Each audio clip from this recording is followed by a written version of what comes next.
National income बटा जनसंख्या क्या निकल जाता है? पर कैपिटा इनकम। भारत में अर्थव्यवस्था में एक ही समस्या है और वो समस्या है पर कैपिटा इनकम की। हमारे यहाँ मेंटेलिटी ये है कि घर का एक से दो आदमी कमाता है। ठीक है, आप देखिएगा आपके घर में कितने लोग हैं जिनके मम्मी पापा दोनों कमाते हैं? ऐसे लोग हाथ उठाइए जिनके मम्मी पापा दोनों कमाते हैं। ठीक है, ये सबको पैसा ज्यादा लेने लायक है।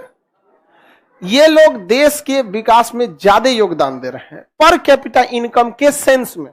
देश में योगदान सबका है, एक रिक्शा वाला से लेकर एक किसान से लेकर सबका, लेकिन पर कैपिटा इनकम में जिनके घर में मम्मी पापा दोनों कमा रहे हैं वो ज्यादा योगदान दे देते हैं क्योंकि प्रति व्यक्ति कमा रहे हैं। यहाँ पर शहरों में जो होता है देखिएगा विकास ज्यादा होता है क्योंकि शहरी क्षेत्र में पर कैपिटा इनकम ज्यादा होता है। वहां मतलब मम्मी भी कमाने किसी की चली गई ऑफिस, पिता भी चले गए, बेटा भी कोनो ऑफिस में चला गया यहाँ पे। और गांव में तो ऑफिस नहीं होता है, जाएगा कहाँ? खेत रहता है, परोरा सब्जी बो दिया, कभी कोहड़ा बो दिया, यही सब हो गया। तो गांव में जो है वो ज्यादा पर कैपिटा इनकम नहीं है जबकि शहर में ज्यादा है। सर पाकिस्तान भारत से कैसे ज्यादा खुशहाल है? जनसंख्या ज्यादा नहीं है उसकी, उतना बड़ा देश है और उसकी जनसंख्या लगभग उत्तर प्रदेश के बराबर है। समझ में आ गया? अब आपको एक बात बताते हैं, हमें अपने पूरे क्लास के लड़कों को अगर एक लड्डू खिलाना है तो कम से कम 6 लाख रुपए लगेंगे। ये ऑफलाइन वालों को एक लड्डू खिलाने में। ये बताओ 6 लाख रुपया अगर हम अपना खिलाए तो आपको क्या मिलेगा? एगो लड्डू। समझ में आ गया जनसंख्या कितना खतरनाक रोल निभाता है? 6 लाख रुपया में क्योंकि खूब अच्छा से लाइफ सेटल हो जाएगा, एगो बिजनेस चालू कर सकता है। गांव का एक छोटा मोटा कोई भी छोटा मोटा दुकान उकान अच्छा से लगा देगा। और यहाँ क्या मिल रहा है? लड्डू। इसीलिए नहीं खिलाते हैं कभी आप लोग को। देखते हैं पहले जब कोचिंग में लड़के उतने नहीं थे, एकदम शुरुआत में तो कभी कभी हो जाता था, दही चूड़ा भी हो जाता था। खिचड़ी के दिन दही चूड़ा खूब बढ़िया से मंगाते थे। अब कौन सी दही ले आना पड़ेगा बड़का टैंकर में भर के। आगे बढ़ जाते हैं, चलिए अब ध्यान से देखते हैं। किसी भी जगह को अगर आगे ले जाना है तो सबसे ज्यादा ध्यान किस पे देना है? पर कैपिटा इनकम। गांव में पर कैपिटा इनकम का उतना साधन भी नहीं है, शहरी क्षेत्र में पर कैपिटा इनकम ज्यादा है। भारत की ये मूलभूत समस्याएं हैं। हालांकि पर कैपिटा इनकम को इंक्रीज किए बिना आपका देश बहुत आगे नहीं जा पाएगा। इससे कई फायदे होते हैं। जब पर कैपिटा इनकम बढ़ता है तो गांव घर के ज्यादातर लोग कमाते हैं, इसलिए उनका जीवन शैली भी अच्छा होता है। अच्छे स्कूल में पढ़ने जाते हैं, खान पीना अच्छा रहने की वजह से बीमार कम पड़ते हैं। अब खाना न्यूट्रिशन नहीं रहेगा तो बीमार ज्यादा पड़ेंगे। तो इस वजह से गवर्नमेंट को क्या है कि सारा फोकस कहाँ करना पड़ता है? विकास पर। उद्योग लगाएगा, सड़क लगाएगी, बड़े बड़े कारखाने लगाएगी, गवर्नमेंट एयरपोर्ट बनाएगी, इससे अर्थव्यवस्था ज्यादा जाएगा। लेकिन पर कैपिटा इनकम अगर कम है तो लोगों के पास पैसा कम है तो सरकार इंजेक्शनों अपने पैसा से लगवा रही है, राशन अपने बांट रही है, सब इसमें बांट रही है क्योंकि ओवरऑल उनको चुनाव भी जीतना रहता है। तो सारे चीज को ले देके देश की अर्थव्यवस्था में सबसे ज्यादा योगदान किसका रहता है? पर कैपिटा इनकम का। आगे बढ़ जाए। भारत की पर कैपिटा इनकम लगभग 1,20,000 आता है। भारत में किसी भी जगह का औद्योगिक विकास को दर्शाने के लिए क्या जरूरत है? जीडीपी देखा। और देश की खुशहाली दिखाने के लिए पर कैपिटा इनकम।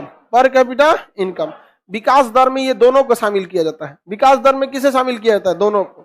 दोनों का विकास ज्यादा होना चाहिए। भारत में राष्ट्रीय आय की गणना के लिए कितनी विधियां थी? 2, जबकि दुनिया में 3।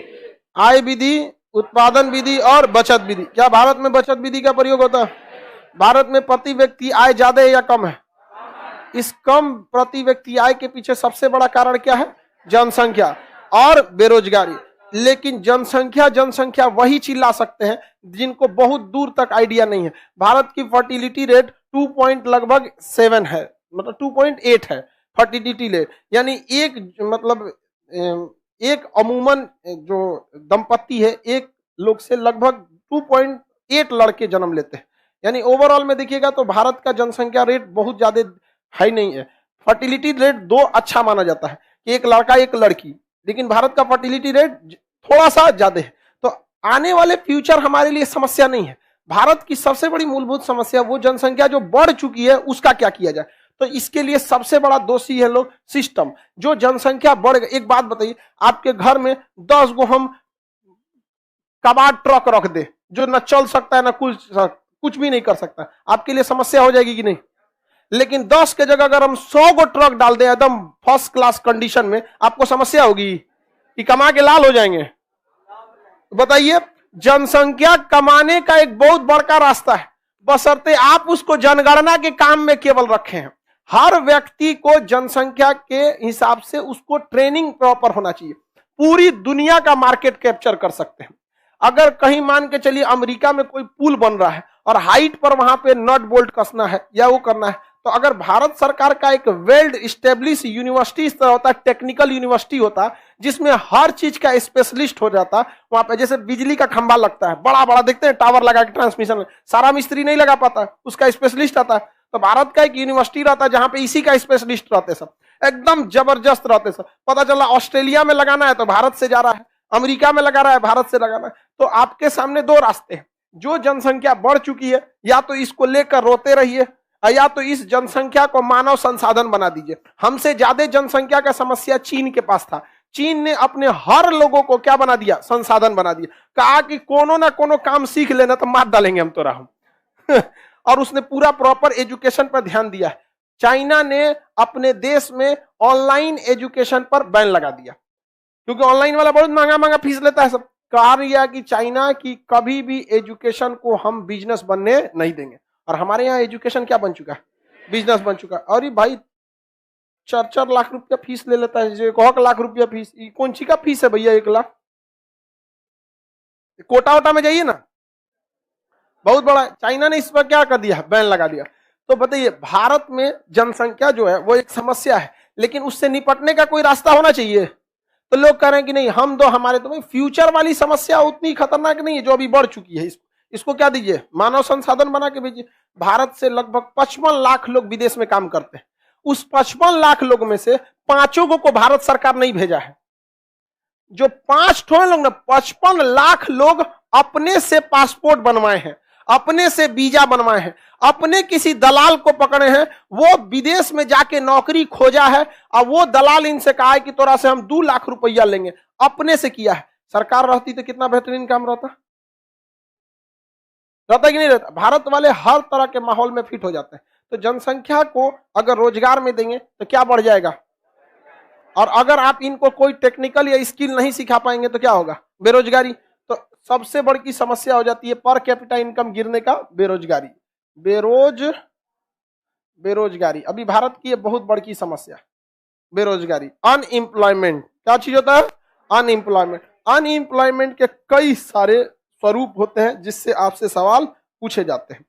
सबसे एक एक करके हम लोग देखते हैं। एक होती है फ्रिक्शनल अनएम्प्लॉयमेंट,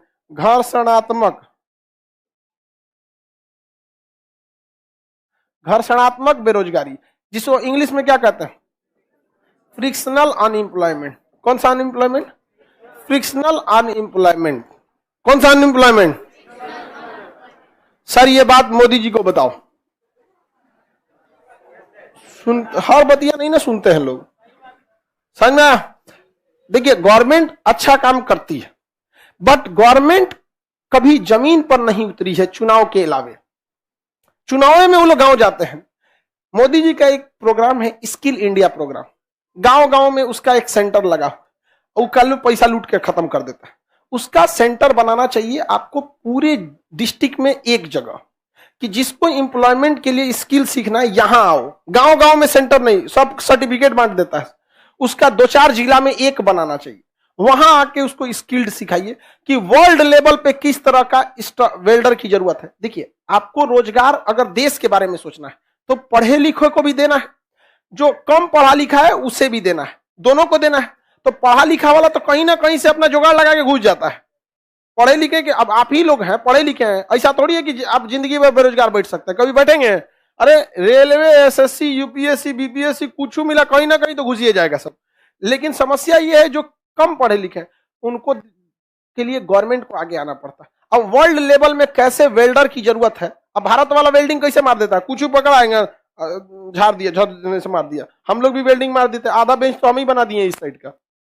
पहले हम वेल्डिंग बहुत अच्छा मारते थे हाँ, पेंट, अब हम, लेकिन वो वर्ल्ड लेवल का तो है नहीं। तो गवर्नमेंट को चाहिए कि एक वर्ल्ड लेवल की जो जरूरत है उस तरह का स्किल्ड सेंटर सोचे और वहां से सर्टिफिकेट दे, और खुद भारत सरकार कहीं विदेश में भेजे। दुनिया में हर जगह काम हो रहा है कि नहीं हो रहा है वहां पे, और वहां जाके भेजे तो काम अच्छा से मिलेगा। तो पढ़े लिखे लोग के लिए ज्यादा समस्या नहीं है, जो कम पढ़े लिखे लोग उनके लिए ज्यादा समस्या।